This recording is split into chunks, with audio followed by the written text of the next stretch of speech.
बीडच्या विकासासाठी, बीडच्या लोकांसाठी दोन्ही क्षीरसागर बांधव एकत्रित येतील?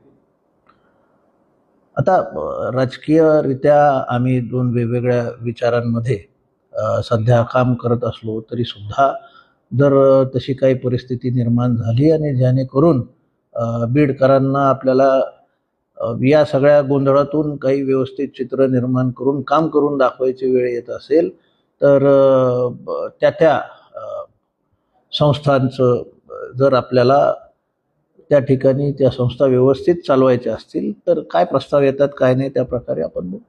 तुम्ही हात पुढे करताय सुरुवातीला, एक पाऊल पुढे म्हणून? जो गोंधळ चालू आहे त्यामध्ये सगळ्याच्या संपर्कात आम्ही आहोत, त्यातून काही ना काही चांगलं निघेल.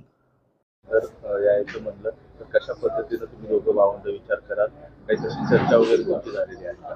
हे बघा, हा कौल लोकांचा अजितदादांकडे बघून दिलेला आहे आणि कौल दिल्यानंतर सुद्धा आम्ही बिनशर्त पाठिंबा दादांकडे बघून आम्ही दिलेला आहे की दादांच्या माध्यमातून तिथं कामं होतील.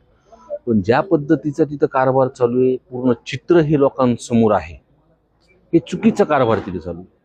दोघं भावंड एकत्रित होऊन बीडच्या विकासासाठी काही चर्चा करायला तयार आहात? बघा, विकासाचा विषय असेल किंवा लोकांच्या अडचणी कामाचा जो विषय असेल तर आम्ही विचार नक्कीच करू.